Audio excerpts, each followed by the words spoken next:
Bonjour, je m'appelle Guillaume. Je suis consultant en marketing et innovation durable, donc en fait en économie circulaire.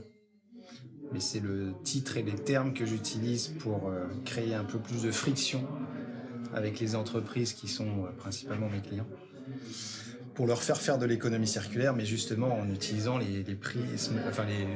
ces leviers que sont le marketing et l'innovation que les entreprises connaissent bien, qu'elles utilisent, qui sont des départements bien connus chez elles, alors que quand on parle d'économie circulaire, encore aujourd'hui, ça fait peur, ça donne pas envie. Voilà, c'est compliqué de rentrer en discussion. Très bien. Il se trouve que je me suis fait embarquer dans l'archipel Kyosei, qui ne s'appelait pas archipel Kyosei à l'époque, par une collègue qui fait aussi de l'économie circulaire, Oriane, qui m'a dit « Viens, il y a un truc sympa qui est en train de se passer, ça peut être intéressant ». Et donc j'ai participé effectivement à toute la naissance de cet écosystème et tout ce qu'on a expliqué ce matin sur la création d'une raison d'être commune, de notre identité, de nos offres en commun ou pas, de ce que pouvait apporter l'archipel. Voilà, et donc aujourd'hui je me sens vraiment partie prenante clairement et membre à part entière de ce collectif. Enfin, c'est vraiment une deuxième famille. La mission de l'archipel Kyosei, qu'est-ce que c'est ? Alors déjà, il faut partir de notre raison d'être qui est « Nous œuvrons pour les transformations individuelles, collectives et territoriales grâce à la diversité et la coopération des acteurs dans le sens du vivant ». Donc évidemment, travaillant sur l'économie circulaire, je m'y retrouve totalement.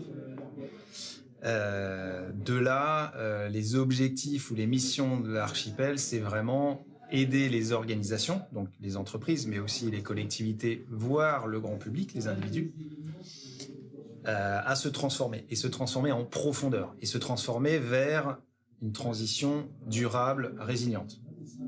Pourquoi ? Parce qu'aujourd'hui, il y a crise de bien-être, crise écologique, crise économique, crise sanitaire, crise pétrolière, crise de ressources, enfin, il y a énormément de crises. J'irai pas dans l'explication de la théorie d'effondrement, mais on sent bien qu'il faut changer les choses. Et on sait aussi que on ne peut pas changer qu'un aspect et rentrer dans une transition uniquement écologique ou une transition uniquement économique ou une transition uniquement sociale. Parce que tout travaille ensemble, tout est interconnecté, et si tu agis pas sur les uns et les autres, ça marche pas, ça prend pas.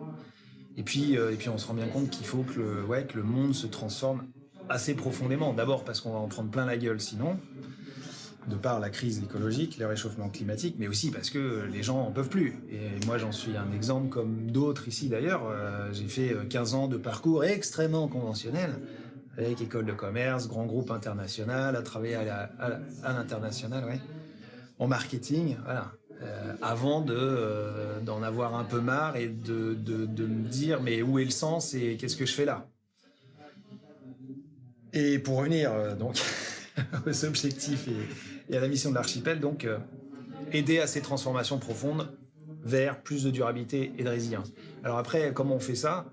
Eh ben justement, c'est la force de l'archipel et la force des personnes qui sont à l'intérieur, parce que se sont retrouvés des gens, certes, qui sont experts en économie circulaire ou même ce qu'on appelle l'économie symbiotique, mais on a aussi des facilitateurs en intelligence collective, des coachs, des consultants en nouvelle gouvernance, des gens qui font du design systémique et du design thinking, et puis plein de fonctions support, graphisme, communication, événementiel, voire de l'art.